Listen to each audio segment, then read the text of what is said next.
Welcome to the Visa Halftime Report. Visa, everywhere you want to be.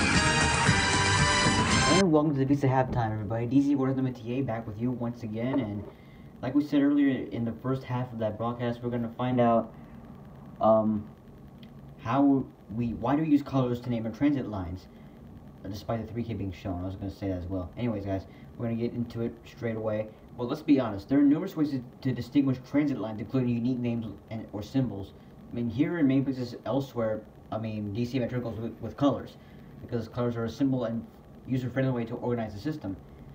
I mean, transit lines have many unique names, such as like the Piccadilly or Victoria in London, numbers like the Paris Metro, letters like the San Francisco Mooney, and many other designations. And American transit systems often have the peculiar tendency to take the names of colors. The primary reason for that, to name transit lines after their colors, is basically just simplicity. If I tell you to find a silver or green line on a map, it's actually just rather quite easy. And finding the Wheelie Rest East to Largo line or Branch Avenue Greenbelt lines, as you would do if you use the end stations like the San Francisco BART does, it's more difficult, and you'd have to find all the end stations to identify the line. And Boston's MBTA, commonly known as the T, is a perfect example of color-based lines, and because in the 60s, the system map adopted its colors to make the T easier to navigate, and line colors represented different aspects of the city that they serve, such as the red line serving Harvard, and which is home of the Crimson sport teams. Other systems like the Chicago L also adopted the color system to simplify and modernize its line names, as well as mirror other systems with color names such as Washington and Boston. And of the transit operators that the Federal Transit Administration has identified, heavy rail, light rail, commuter rail, or streetcar systems, 18 use colors for naming. And the most commonly line color in the U.S. is blue, and not many use gold. Only 4 systems use gold. Blue coming in at about 15, not 18, my fault, guys. So you can see here, there is a lot of blue here. You can take a look here. Pause necessary, leave a comment, and it's very interesting to look at. I mean, there's many blue lines here. Of course, Metro has a lot of blue line. Silver is actually one of the few lines that ever come in the DC Metro. One of the rare lines that come in the DC Metro system, as well as yellow. Surprisingly, the yellow is also one of the rare lines on the system as well. And primary colors are the most common line designations in the U.S., but with blue placing first and green and red tying for second. Order is also quite common, but DC Metro's 2 color lines, yellow and silver, are not. The Chicago L is the only major system to have rail names with the pink and brown line, and that graph only includes major heavy rails such as Metro or Subway. Light rail, commuter, streetcar, bus rapid transit lines in the U.S. from Montreal, Quebec, Casper, Wyoming.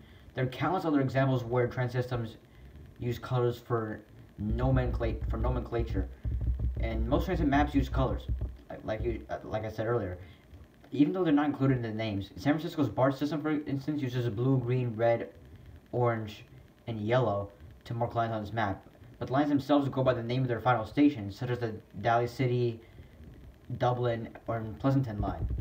The New York subway is even more complicated, with using letters or numbers to denote a service route, like similar to the DC Metro, as it refers to a line.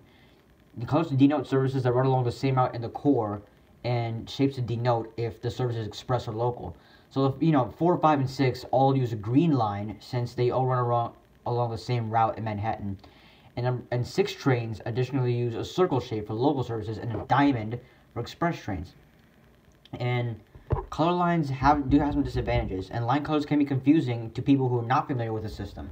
For instance, the blue and silver line both go to Largo, but a tourist or new resident who does not understand that they can take either line may wait longer for a specific train, delaying them.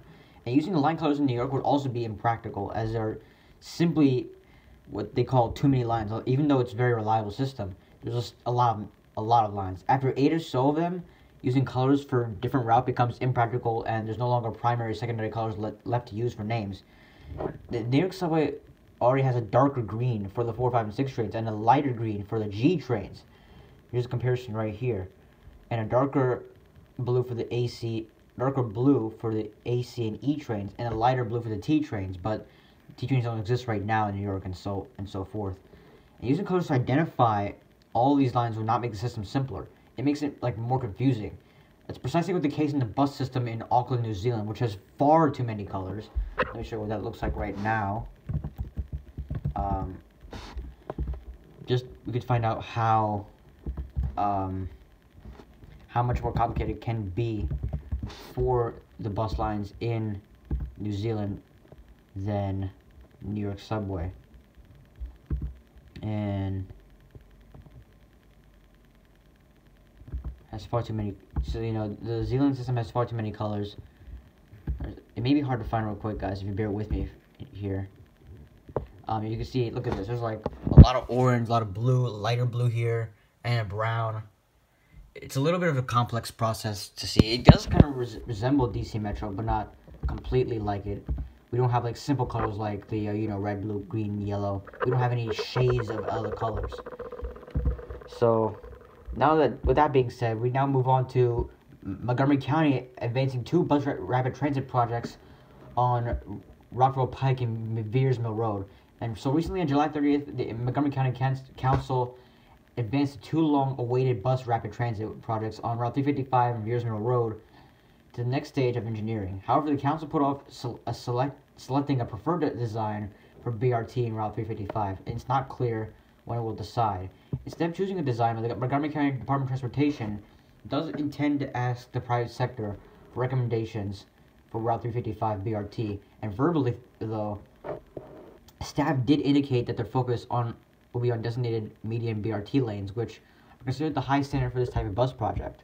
And so one of the bus projects will be running all the way from Bethesda to Grosvenor Station, stopping at National Institutes of Health Medical Center, and well, I don't think I'm kind of new to this system, so wait, hold on. So based on what I'm seeing on the map, there's actually going to be a segment. So there's a color representing each segment. So you can see segment 1 over here is Tuckerman Lane and the Bethesda Metro, and up to segment 6, which is Middlebrook to Route 124, and potential segments, which are segment 7, for alternatives if needed. And so here's the background on the BRT plans. Veers Mill and Route 355, which includes Rockwell Pike, are 2 of 3 priority corridors for Montgomery County's planned 82-mile BRT network, passed in 2013 with the support of Coalition for Smarter Growth, Sierra Club, and other community members. And the first BRT line along the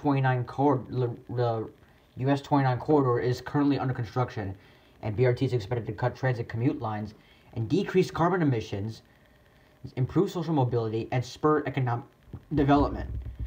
And Route 355 runs north to south from Wisconsin Avenue to Bethesda and Frederick, and the proposed BRT route will run 22 miles from Bethesda to Clarksburg, and offer more frequent, reliable, comfortable, and convenient service than local bus routes. And the station features will include real-time transit information and level boarding, which makes things easier for people with mobility challenges, as well as real-time off-board fare payment and all-door boarding, which speed up travel. And Veers Mill cuts east and west from Wheaton to Rockville, and current bus routes along the corridor have some of the highest ridership of any bus line in Maryland. The preferred design for Veers Mill BRT was selected in June 2017, and the design would create queue jumps at 12 bus rapid transit stops between Rockville and Wheaton. And last year, the county approved $3 million for preliminary engineering and $4 million for the final design of the Veers Mill preferred concept, which that funding was scheduled to go into effect in July 2022, 5 years after the preferred design was selected.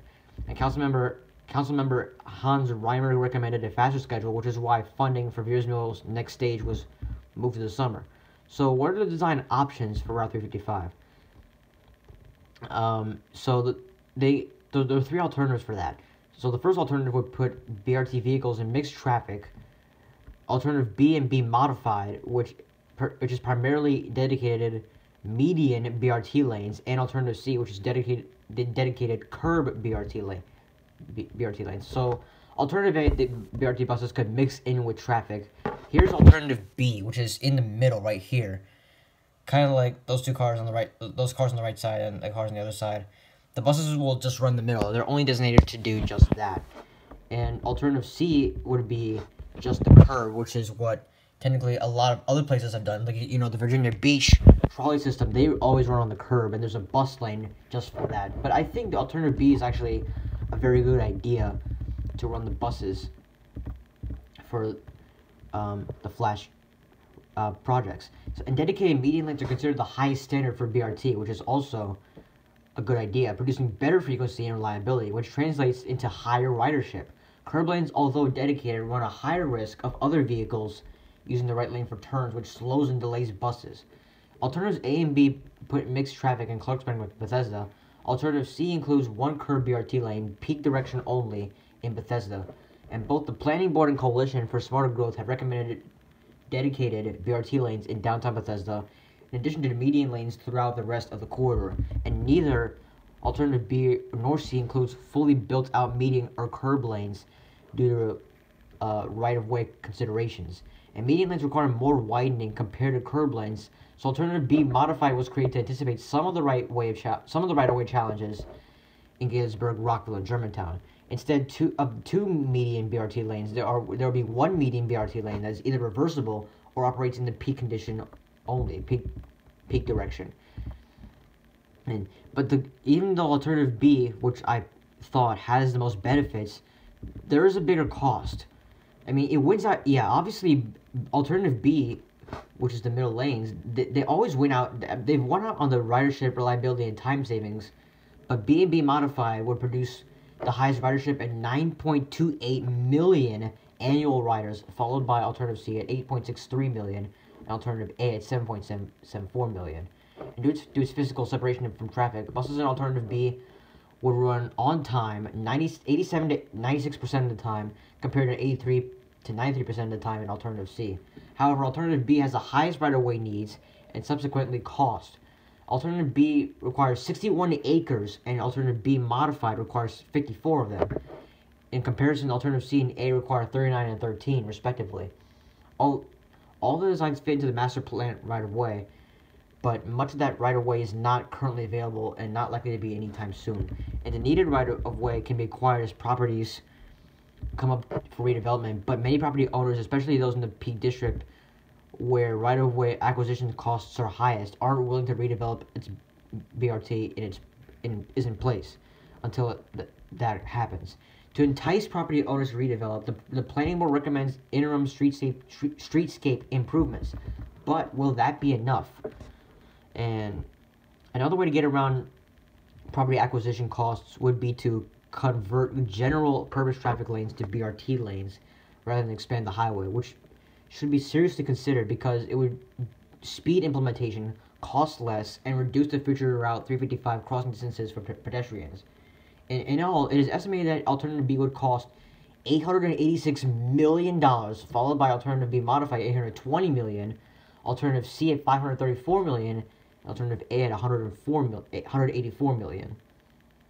And given the concerns about the accuracy of alternative C's ridership projects, it could be likely that alternative B is more cost-effective per rider than alternative C. And so advocates do support BRT lanes. So what happened? So at a hearing on July 16th, the public was clear in support for both Veers Mill and Route 355 BRT, and for the Route 355 BRT to run in bus-only lanes. And those who made technical recommendations were in favor of two dedicated median BRT lanes, wherever feasible. And survey results from outreach events also confirmed the community's interests in dedicated lanes. And dedicated median lanes found support from the Planning Board in the city of Rockville. And the city of Gaithersburg supported dedicated curb lanes.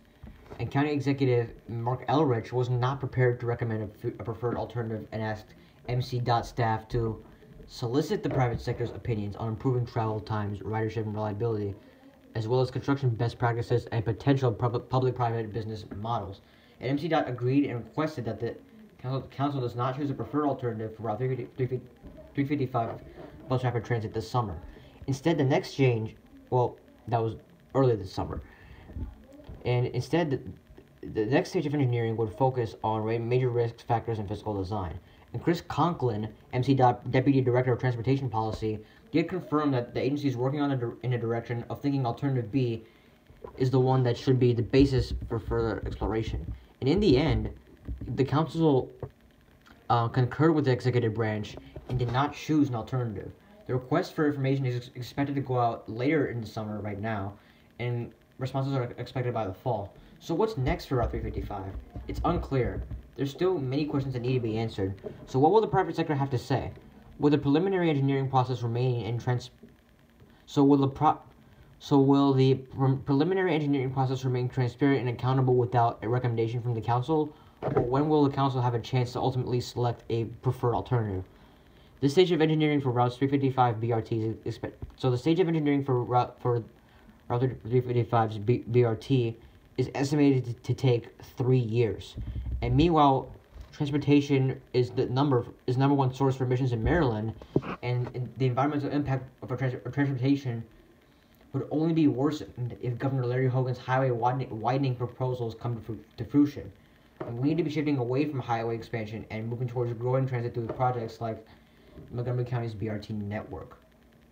So that's a lot of planning to go through, guys. As the BRT transit is underway, I heard of it of the project so far being at least 75% done in 2020, and Metro's of course Metro's colored transit lines may seem rather simple than all the systems out in the US. So thank you guys for listening to Future Halftime Report or watching. And we'll see you guys next time. Not on Future Halftime. Trying to send you off to Federal Triangle. Let's take a half right now on Fox.